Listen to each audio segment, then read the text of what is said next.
Kula terangno saking mulai asbabun nuzul. Rata-rata ulama itu berpendapat bahwa asal mula Isra itu sebagai hiburan nggih.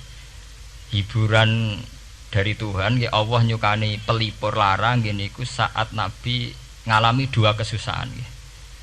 Itu periode Mekah itu periode tersulit Nabi karena beliau itu sudah minoritas nggih, pun minoritas, kaum minoritas kecil, miskin, terus pendukungnya ndak ada. Satu-satunya yang menggaransi, yang menjamin Nabi tidak dibunuh itu karena beliau dilindungi oleh sinten pamanipun nggih, sinten Abu Thalib. Dan termasuk lagi secara kasta sosial ekonomi beliau tinggi karena punya istri yang saudagar kaya. Gini ku Sayyidah napa? Khadijah. Tapi ternyata orang yang selama ini benar-benar di belakang Nabi, baik secara materi maupun moral, sing entek-entekan berjuang, ternyata wafat. Khadijah Abu Thalib wafat. Terus dikenal tahun itu tahun Amul Husni, tahun kesusahan. Sudah gitu niki sing termasuk ilmiah nggih, ilmiah. Sudah gitu secara ilmiah psikologis kejiwaan Nabi terguncang. Niki rungokno tenan nggih, niki ngaji nggih. Terguncang itu karena secara mitos nggih, keyakinane tiyang Arab niku pun kadung kedikte embek keyakinan yang ditanamkan ulama-ulama Yahudi dan Nasrani. Nggih, kula baleni malih nggih. Kafir Mekah itu orang-orang bodoh, orang-orang enggak terpelajar. Mereka itu punya satu mitos, satu keyakinan yang ditanamkan oleh tokoh-tokoh intelektual Yahudi maupun Nasrani. Apa keyakinan itu? Bahwa kenabian itu yang paling mungkin kalau orang itu dari turunan Bani napa? Israel. Ora mungkin Nabi kok ora turunane wong Yahudi utawa wong Nasrani. Sehingga ketika Nabi mendakwahkan diri sebagai Nabi, mereka bilang antakulu innama unzilal kitabu ala ta'ifataini napa min qablina. Nak jenenge wahyu harus tidak jauh-jauh sangka turunan-turunan Yahudi. Sebab itu banyak cerita di Quran, cerita konsultasine tiyang kafir Mekah nggih pada tokoh-tokoh Yahudi. Setelah konsultasi ya disesatkan. Orang mungkin Nabi kok nemu ummiyin, mung bintu-bintu untuk napa? Wahyu. Padha-padha dadi nabi rak kita, ora Muhammad. Ini kalau cerita sejarah. Sehingga saat Nabi ngaku Nabi, niku kayak sudah jadi mitos. Nabi itu tidak boleh jauh-jauh dari Palestina. Karena Nabi Ibrahim orang Palestina, Nabi Isa orang Palestina, Yahya Zakaria juga orang Palestina. Nabi Musa juga orang Palestina. Semuanya itu tidak jauh-jauh dari komunitas Baitul Aqsa. Ini ku masjid Baitul Maqdis atau Baitul Muqaddas. Lah itu wong kafir pinter. Saking kepengen nyudutno Nabi Muhammad itu sampai Nabi mesti ning Palestina. Ya mesti roh cerita-ceritane Nabi ning Palestina. Lah kowe apa tau roh Palestina? Wis wakoke detail-detail. Nek kowe pancen roh iku pintu masjid ning Palestina Baitul Aqsa jumlahe piro? Terus madhepe ning ndi wae. Jadi bahwa Nabi ngeklaim diri sebagai Nabi yang bisa membaca malakutas samawati, baca alam-alam gaib. Niku dites nek iso tenan saiki aku takok jumlahe pintu Baitul Maqdis piro. Nah, niki peringatan kangge santri-santri bahwa semua Nabi itu di luar dites fisik. Artinya zaman Nabi sholat ning masjid kayak teletong unta terus disiksa Abu Jahal itu hanya ujian-ujian fisik. Tapi di luar itu sebetulnya Nabi juga mengalami ujian-ujian intelektual. Ya kayak cerita-cerita di hadis sahih, Nabi itu sering didatangi orang Yahudi ditanya, "Mat, saya punya 5 pertanyaan. Yang tahu itu hanya Nabi. Kalau kamu bisa jawab ya Nabi, kalau enggak ya enggak Nabi." Termasuk takokane, apa pertama yang dimakan ahli jannah saat masuk surga? Takokane aneh-aneh. Terus kenapa anak itu kok kadang mirip bapaknya, mirip ibunya? So, tak kok aneh-aneh. Dan itu berlanjut terus sampai Nabi di periode Madinah. Nah sebab itu Nabi itu secara intelektual itu diasah Tuhan lewat proses Isra, di mana Nabi saat itu secara fasih bisa menjawab jumlah pintu Masjid Aqsa sekian. Perilaku Nabi Musa begini, wajahnya Nabi Musa begini, wajahnya Nabi Ibrahim begini. Sampai di hati-hati sahih Nabi bisa menjelaskan detail.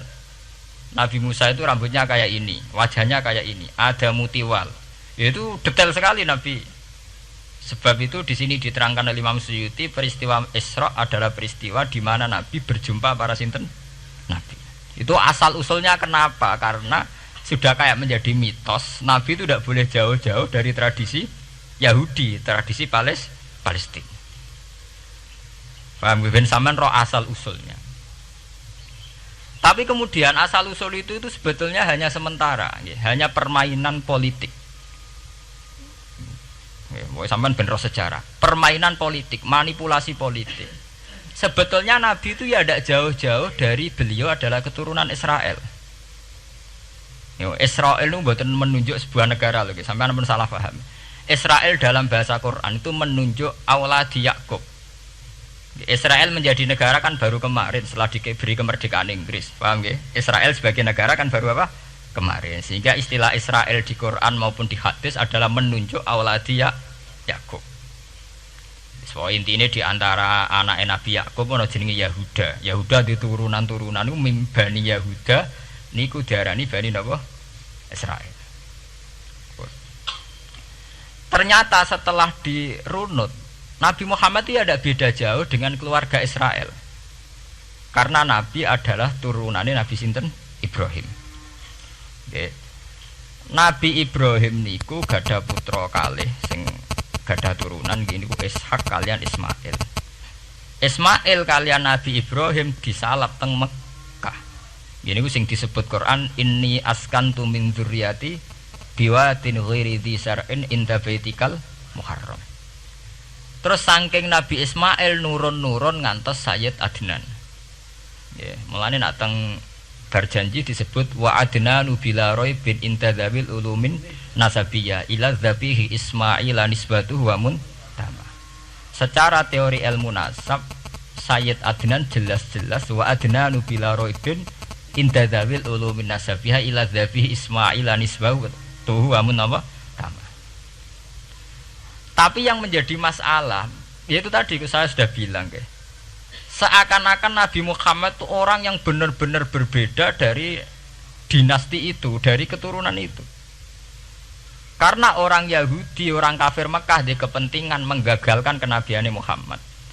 Sehingga dilecehno Muhammad bin Abi Kabsah. Oh Muhammad sing cilik di rumah tukangan wedhus.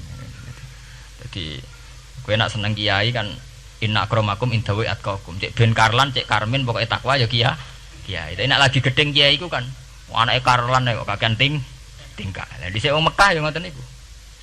Dadi nak muni Muhammad bin Abdullah bin Abdul Muthalib cek terhormat. Mereka adalah orang-orang bangsawan di seputarku Quraisy. Nabi itu kastane Quraisy. Jadi kalau Muhammad bin Abdullah bin Abdul Muthalib cek ketok terhormat. Wong kafir pinter nang istilahna ora Muhammad bin Abdullah. Muhammad bin Abi Kabsah. Mergo cilike Nabi tau dirumat cara kene ya Karlan ning penjara desa.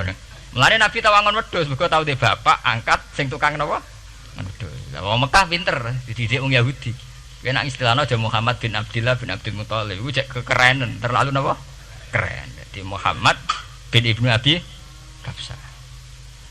Di wong nak seneng Pak Harto kan Soeharto jenderal besar. Nek sing gedeng wong kemusuk kan terus repot. Terus nyebut desa asline asal nak seneng bupati ya jadi bupati orang nomor 1 di Bojonegoro nak gedeng golekno asal usule sing ngoten mun sunatullah mulai riyen sampai kiamat ya sunatullah lihati kot kelas napa mengkobel walanta jadi sunnatil lain napa tabdila ya akan begitu. Nah sehingga peristiwa Isra itu satu peristiwa rohani ya. Selain peristiwa rohani nanti akan diwajibkan sholat, juga ada peristiwa intelektual, ada pengajaran intelektual bahwa semua nabi itu harus punya tradisi yang sama, punya karakter yang sama. Jika nabi dalam proses Isra itu dipertemukan dengan Nabi Ibrahim, Nabi Musa, nabi-nabi yang lain.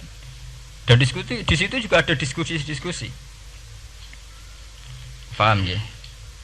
Niki penting ya, penting kalau terangaken karena kalau tanpa tradisi yang berkelanjutan ya, sing disebut tenggene thariqah jenenge as-sanad al-mu'tabar, sanad sing mu'tabar utawi nak tenggene pondok-pondok kitab disebut sanad sing muttasil. Ini nanti semua tradisi kenabian akan melenceng. Kalau melenceng itu ngeri. Karena setiap orang mesti gada subjektivitas sendiri, punya versinya sendiri. Sehingga semua nabi harus model istilah politik itu punya platform yang sama, punya karakter yang sama, punya model yang apa? Sama. Nah, sebab itu secara intelektual Nabi Muhammad itu dikenalkan oleh karakter para nabi-nabi dulu. Nggak detail. Satu Quran 30 juz. Andai kan sampai hafal Quran. Sampai ngurunut sejarahnya coba. Kita ini kan kadung dibentuk. Artinya kita ini ya alhamdulillah sudah kadung kebentuk, tahu sejarah para nabi. Tapi asal usulnya kita tahu lewat kitab yang namanya Al-Qur'an.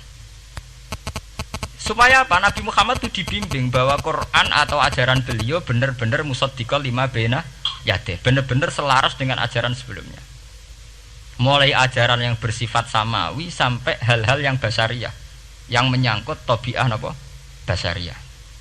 Kalau contohnya ngeten, misalnya begini. Nabi Muhammad disejarahkan Nabi Ibrahim, beliau punya problem. Problem itu berupa punya bapak atau paman yang tidak Islam. Bahkan nak ning critane kiai-kiai desa dari Nabi Ibrahim cilike kon adol patung. Terus didol meniki patung ya ora manfaati ra mudarati mbok tuku ya karepem ora napa karepem. Mbok ono sanate mbok ora pokoke cerita iku populer.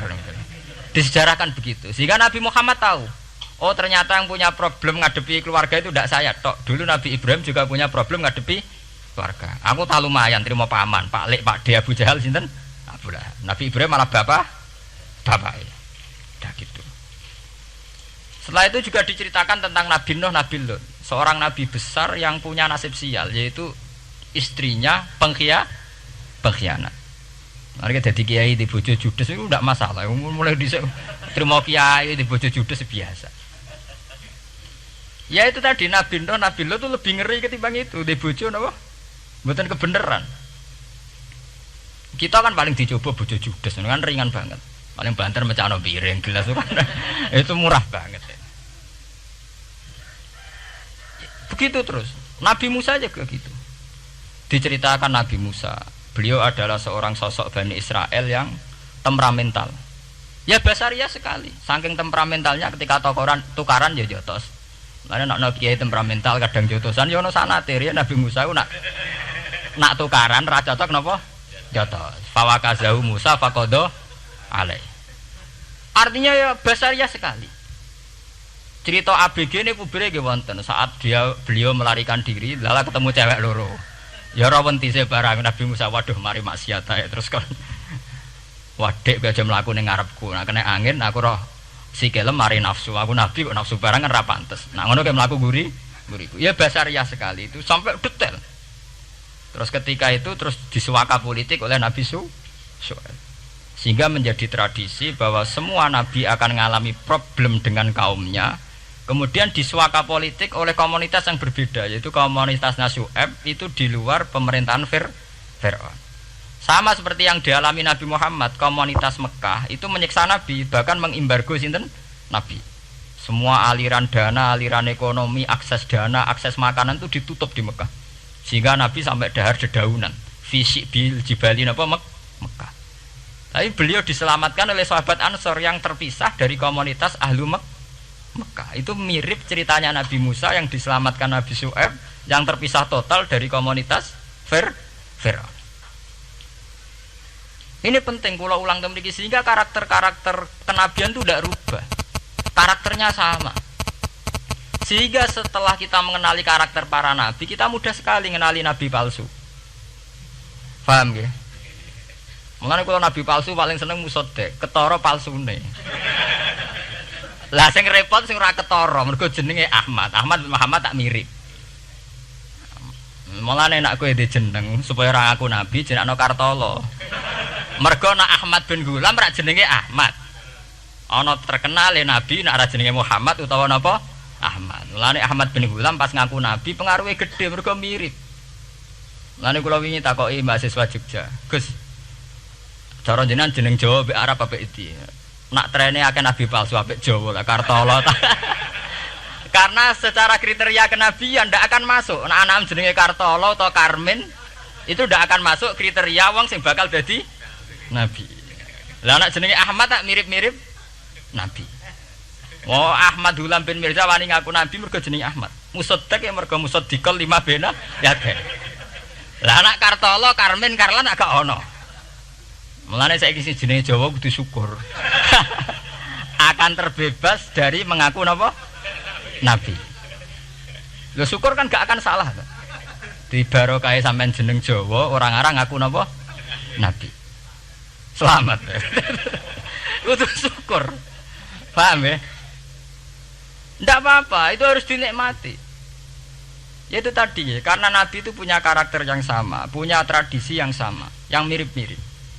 Itu kenapa Quran berkali-kali menceritakan sisi-sisi kenabian Nabi di luar Nabi Muhammad. Karena biar karakter Nabi Muhammad terbentuk, ya, terbentuk dengan karakter Nabi sebelumnya. Tidak melenceng. Kemudian itu ditiru oleh ulama kita. Kita punya guru punya guru lagi, punya tradisi yang sama. Nak mulang kudu istiqomah, santri loro lah kudu diulang. Nak sedadi kiai aja mripat ijo nak roh dhuwit. Wis pokoke dilatih. Nah, tapi dari kiai saiki orang mripat ijo, mripat abang. Mergo dhuwit saiki abang. Dhisik dhuwit paling gedhe rak 50.000 iku rak ijo. Lah saiki 100.000 abang. Dadi saiki nak nasihati nak roh dhuwit aja mripate abang. Mergo ijo wis gak akeh saiki. Paham napa? Kena akal-akalan ngoten jan repot.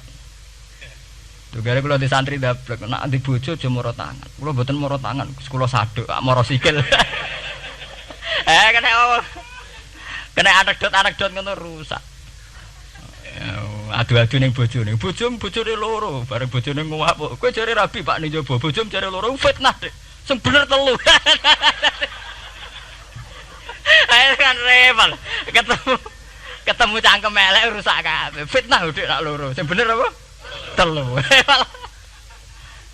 Lah sakniki mun politik ngoten nggale saya sebagai pejabat tidak pernah mengkorupsi 1 sen pun uang rakyat. Wong edan tapi korupsi sak sen. Wong ra waras tapi korupsi napa? Sak sen. Ngono miliaran tok. Korupsi napa? Sak sen. Ya mesti ae. Geneman. Ayo, jadi zaman akhir itu kayak zaman dhisik, kayak Abu Nawas kabeh. Jadi apa-apa niku mun mboten karu-karuan. Mun ya. Wah itu permainan kata begitu niki kula penting kula terangaken nggih. Saya sebagai ahlul Quran, orang yang banyak baca Quran nggih. Itu kita akan tahu betul betapa parahnya nggih atau akibat negatifnya dari permainan kata itu. Dan itu dilegalkan Quran, disahkan Quran dalam beberapa ayat. Yaqulu apa yuriduna ayutfi'u nurallahi bi afwahihim. Orang-orang Yahudi, Nasrani, kafir Mekah itu ingin sekali membunuh Islam lewat permainan kata bi afwahihim.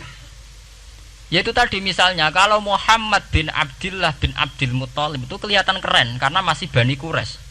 Tapi kalau diistilahkan Muhammad bin Abi Kabsah, wah Muhammad sing anake Karlan iku ora ummiyin. Balik dadi wong alim terus diistilahno bapakmu sing cilike iku angon wedhus. Ya terus repot terus ajur kah? Kabeh. Itu biafahim. Efektivitas biafahim itu sampai tenggene Tarikh Suyuti wonten keterangan wa min dzalika irtadda jam'un minas sahabah. Dari permainan kata yang ditanamkan orang Yahudi itu sampai banyak sahabat yang murtad. Istilahnya itu jam'un minas sahabah. Meskipun setelah murtad itu ya divonis tidak sahabat. Misalnya menyangkut nasa mansuh. Orang Yahudi pinter, du'afaul muslimin, orang-orang muslim yang imannya masih lemah. Delok le nabimu, wong kok pelin-pelane ngono. Dhisik Ka'bah madhep Baitul Maqdis. Iku wis bener iku, mergo kiblate Nabi Musa. Nabi-nabi dhisik kiblate Baitul Maqdis. Nah saiki gara-gara dekne kangen keluargane pancen dekne cak Mekah, saiki kangen Mekah. Terus kon manggon omahe buyut-buyute. Dadi saiki kiblat diadepno omahe buyut-buyute. Kangen-kangene dhewe tunggu urusan kiblat.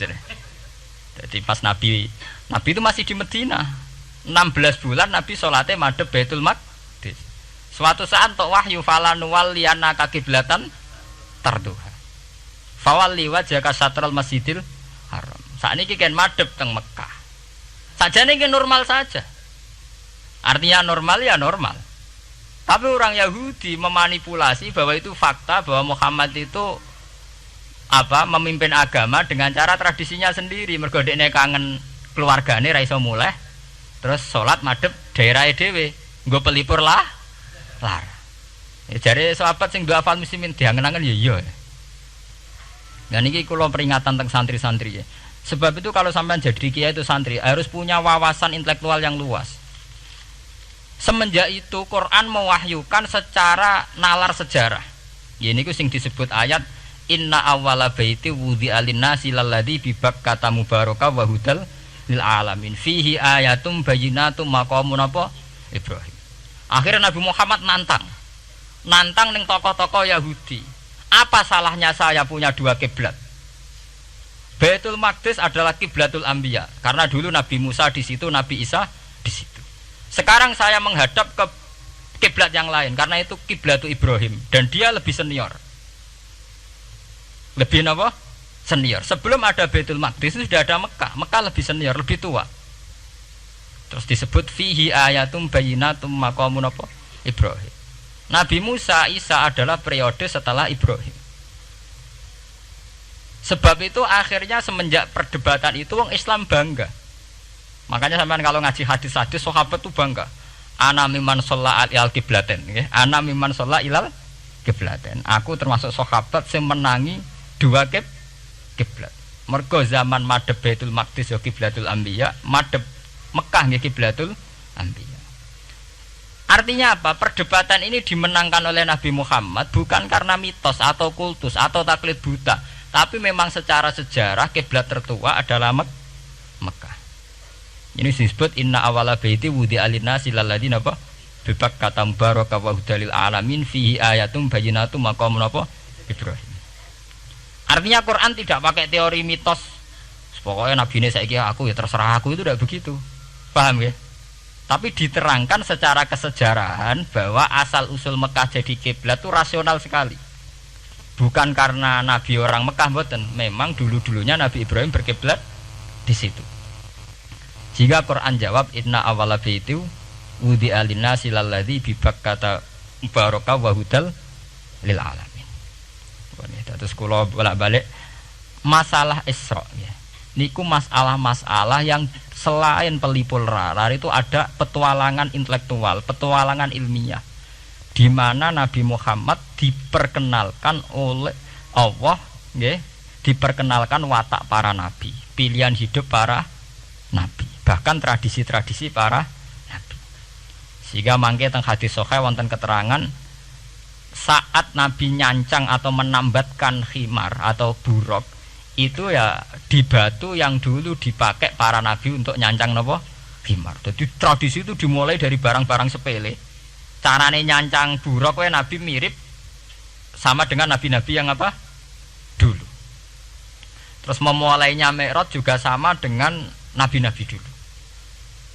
Mohon niku sing secara ilmiah tarikhiyah. Sakniki sing menyangkut akidah firqah fil Islam. Nah, ini kalau terang. Menurut ahli sunnah, orang yang mengingkari Isra itu kafir. Ya kafir karena dzukira fil Quran. Isra itu dzukira fil Quran. Makanya tadi saya jarang sekali pakai bahasa Mi'raj. Ya, tapi nak teng Indonesia kadung menang merjep peristiwa Isra dan apa Mi'raj. Pokoknya bahasa kadung salah, kadung menangan ya menangan. Kadung istilah Isra dan apa sebetulnya yang disepakati ulama itu hanya Isra. Artinya yang memungkiri Isra itu kafir karena dzikra fil Quran. Lah kemudian Mi'raj menurut keyakinan Ahlussunnah itu terjadi. Setelah terjadi itu masalahnya biruhi wa jasadihi jami'an ma'an atau biruhi faqat. Nah, kemudian menjadi firqah-firqah yang macam-macam. Ada yang meyakini biruhi wa jasadi, ada yang meyakini biruhi napa faqat. Sampeyan kalau ngaji Al-Kawakibul Lama'ah karangannya Mbah Fadl atau kitab-kitab panduan ahli sunnah yang disahkan oleh NU. NU dulu pas musyawarah besar di Jemang yang dipakai panduan itu dulu yang disahkan itu Al-Kawakibul Lama'ah yang dikarang Mbah Fadl. Itu memang kita termasuk ngikuti yang biruhi wajah seti. Tapi sebetulnya dalam kelompok yang biruhi fakot itu ada orang keren di dalam dunia ilmiah. Ini termasuk Aisyah meyakini biruhi napa? Fakot. Ya, tapi itu sudah masalah-masalah kemudian berkembang menjadi di luar masalah firqah terus menjadi masalah said, masalah pengetahuan. Kalau masalah pengetahuan tentu kita ini terus masalah kan, artinya masalah itu kalau iman diukur dengan akal ya kadang tidak sambung. Wah itu mokal, orang dengan kecepatan sekian pasti hancur. Dan agama ukur akal terus ya repot.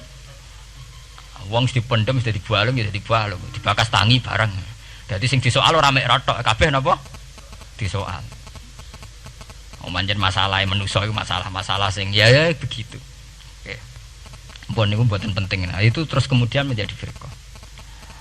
Terus kemudian ada hadis-hadis yang menerangkan proses Nabi dialek dengan para nabi. Kayak ketemu Nabi Musa, Nabi Ibrahim, terus Nabi Idris, Nabi Isa, Nabi Musa. Itu terus diterangkan di hadis-hadis sahih. Ini kalau balik tentang keterangan wau, sebetulnya pertemuan-pertemuan ini itu dimaksudkan Nabi biar punya tradisi yang sama dengan Nabi-Nabi sebelumnya. Karena ini penting ya. Sama esro rasane dadi kiai. Niku kroso banget. Misalnya kita ya, kita akan dididik ala pesantren misalnya. Kita punya kiai-kiai yang punya tradisi. Misalnya nak rawong nakal, wong minum, astagfirullahaladzim, wong kok ngono kan gitu. Ya hanya begitu. Sehingga wis kaya identik angger kiai NU atau amalia NU iku rawani naboki wong sing nyabu. Ya rawani nyaduki wong sing lagi minum. Kemudian itu dianggap satu kekurangan atau apa, walhasil kemudian lahir kayak FPI, orang yang tidak menerima metode itu. Tapi sudah kayak ada janjian tuh begitu. Kiai paling anti kemungkaran lah itu. Masa kiai paling kerengo sapa mbok terkenal kerengo. Mereka tidak punya catatan repot bahwa mereka pernah jotosi wong minum. Masih sing sering jotosi santri lah itu tetap ora tahu terkenal jotosi napa? Wong sing mabuk, wong sing minum. Itu sudah kayak tradisi. Dulu zaman Basim Asari Jombang terkenal ijo be abang, sing abang ya abangan tenan. Sing ijo. Tapi tidak ada catatan sejarah kiai jotosan be pemabuk. Ya memang kayak kita sudah punya tradisi nak roh kemungkaran itu menang kalah itu lewat proses bil hikmati wal mauidzatil hasanah. Kita ini kayak punya tradisi nak roh kemungkaran milih model Nabi wa mahdi qaumi fa innahum la ya'lam. Itu ya kayak ada janjian begitu. Meskipun kita sebagai orang alim ya tahu nahi mungkar itu wajib. Nahi mungkar itu begini-begini, tapi ya praktek kita tidak pernah begitu. Ya, kalau di Timur Tengah kebalikan. Mana ada terima karuan wong nakal. Podo soleh beda aliran halal dibunuh. Sehingga wong Sunni yang ngalalo daerah wong Syiah nggih ngalalo daerah napa? Wong Sunni. Ya sudah kayak tradisi. Sampai nak maca kitab fikih-fikih khas Arab. Mau biasa muni wong ngene iku muhaddarun damu. Padahal ya wong soleh, wong Islam di mazhab apa ini disebut darun apa? Damu. Sehingga kita itu tadi kita punya tradisi. Saya tuh kalau sedang tahajud, matehai para wali-wali songo atau apa, itu yang terpikir di saya itu hanya satu. Agama Islam itu lahir lewat Quran dan hadis. Tapi kemudian tahu-tahu tetap berimprovisasi, berkembang sesuai tokoh yang membawa. Sampean kalau melihat Islam di India dulu sampai perang besar-besaran, kemudian zaman Abul A'la Al-Maududi, zaman periode Muhammad Iqbal, sampai India pecah, kemudian jadi Pakistan yang bernegara apa? Islam, karena banyak konseptor Islam yang tidak setuju negara sekuler. Akhirnya mereka misah jadi negara Islam Pakistan. Kemudian Timur Tengah juga begitu. Karena Timur Tengah sudah Islam semua, masalahnya itu diislamkan ala Sunni atau ala Syiah. Iran menjelma sebagai aliran Syiah. Yang Sunni dianggap sesat, halal darah. Irak zaman Saddam Hussein pemerintahan Sunni. Sing Syiah dibantai sehingga wong Kurdi do mati. Era Saddam keok gentenan Saddam sing di bantai. Makanya kalau saya ngaji di Jogja, seminar di Jogja bilang, kita ini harus bersyukur. Kita ini punya tradisi konflik yang terbaik di dunia. Enggak, kita ini punya tradisi konflik yang terbaik di dunia. Sampai nak Isra Ikhwanil Muslimin teng Mesir. Badan Intelijen Nasional atau Badan Stabilitas Nasional, Bakor Setanas itu harus terima kasih sama tradisi tokoh-tokoh Islam di Indonesia. Lepas dari kita setuju tidak setuju itu terserah, tapi kita punya tradisi konflik yang paling baik di dunia. Kurang bencinya Gus Dur sama FPI atau FPI sama Gus Dur, paling mereka ya adu statement di depan wartawan. Itu bagus sekali. Cara nang Arab wis tembak-tembakan. Kita punya sejarah. Secara pesantren saya itu punya sejarah panjang. Zaman Mbah Imam beda dengan Mbah Zubair, zaman Kiai Memun beda dengan Kiai yang lain. Paling adu statement saat ada tamu itu paling